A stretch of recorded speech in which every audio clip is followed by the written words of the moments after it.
ঢাকা থেকে কক্সবাজার ট্রেনের টিকিট পাওয়া এখন অনেকের কাছে দুঃস্বপ্নের মতো। চাহিদা এত বেশি যে বেশিরভাগ মানুষ হতাশ হয়ে পড়েন।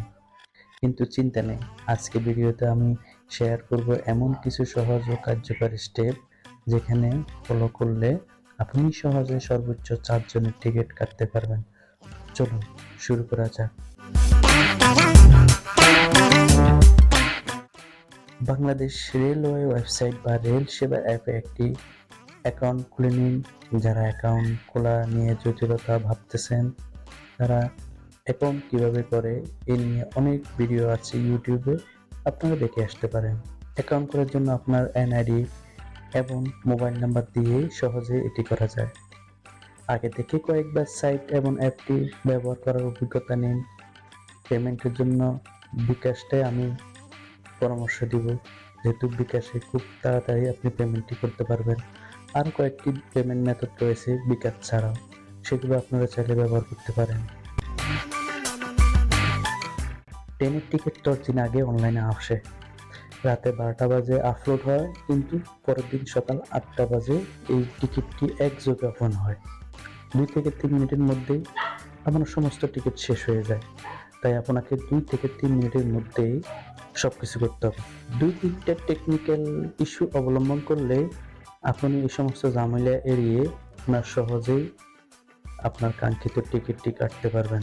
কয়েকবার বারবার রিফ্রেশ দিয়ে বারবার অনলাইনে ঢুকবেন, বারবার ওই দিনের টিকিটটি চেক করবেন। তাই রাতেই টিকিট কাটার আগের দিন রাতেই পর্যাপ্ত পরিমাণ পেমেন্ট আপনার বিকাশে আপলোড করে নিন, যেন মুহূর্তের মধ্যে আপনি বিকাশে পেমেন্ট করতে পারেন। কারণ বিকাশে পেমেন্ট দেরি হলে আপনার টিকিটটি রিজেক্ট হয়ে যেতে পারে। পরের দিন 7:50 থেকে 7:55 রেললাইনের যে ওয়েবসাইট রয়েছে রেল সেবা, সেখানে ঢুকে মানসিক প্রিপারেশন গ্রহণ করবেন। যেখানে পর্যাপ্ত পরিমাণ নেট স্পিড পাবেন, সেখানে আপনি এই কাজটি করার জন্য অ্যাপটি লগ ইন করে বসে থাকবেন। 8টার জন্য ওয়েট করবেন। 2-3 মিনিট আগে সমস্ত কিছু রেডি রেখে অ্যাকাউন্টে লগ ইন করে বসে থাকবেন। 8টা বাজার সাথে সাথে ঢুকবেন। যেখানে যে কোড শো করবে চেষ্টা করবেন 2 নম্বর অথবা 3 নম্বর সিলেক্ট করার জন্য। আপনি টিকিট সিলেক্ট করতে থাকবেন। সিটের রঙের অর্থ বুঝে আগেই স্ট্র্যাটেজি করে নিন। অনেক টিকিট রিটার্ন আসতে শুরু করে, একই নিয়মে দ্রুত রিফ্রেশ করে আবার চেষ্টা করুন। আপনার কাঙ্ক্ষিত সিট সিলেক্ট হলে সঙ্গে সঙ্গে টুপি দিয়ে পরের ধাপে চলে যাবেন। মনে রাখবেন, আপনাকে এই সমস্ত কাজ করার জন্য মাত্র 4 মিনিট 30 সেকেন্ড সময় দিয়ে থাকে। এটার ভিতরে আপনাকে পেমেন্ট সহকারে যাবতীয় সমস্ত কাজ সম্পূর্ণ করতে হবে। ওটিপি দেওয়ার পরে যত জনের টিকিট নিয়েছেন তাদের সমস্ত তথ্য বিস্তারিত বর্ণনা দিয়ে পেমেন্ট অপশন সিলেক্ট করে আবারও ওটিপির জন্য ওয়েট করবেন। কোনো কাজ দেরি করবেন না, কারণ সময় বেশি দেরি হলে আপনার এটি আবার রিজেক্ট হয়ে যেতে পারে। পেমেন্ট কনফার্মেশন পেলেই আপনার টিকিটটি সাকসেসফুল হবে। আপনার আইডি করার সময় যেই মেইলটি ব্যবহার করেছেন সেখানে টিকিটটি পিডিএফ চলে যাবে, অথবা রেল সেবার অ্যাপের মধ্যে আপনি যে টিকিটটি পিডিএফ কপি পেয়ে যাবেন।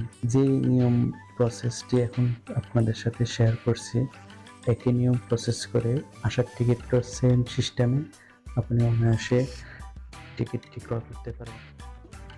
এই পুরো প্রসেসটা প্রথমে একটু কঠিন মনে হতে পারে, কিন্তু আমার শেয়ার করা টিপসগুলো ফলো করলে নিশ্চয়ই আপনার কাঙ্ক্ষিত টিকিটটি পেতে সহজ হবে। যাত্রা নিরাপদ এবং আনন্দময় হোক। ভিডিওটি যদি উপকার মনে হয় তবে লাইক দিন, কমেন্টসে জানিয়ে দিন আপনার অভিজ্ঞতা, আর অবশ্যই সাবস্ক্রাইব করে আমাদের সাথে থাকুন। ধন্যবাদ।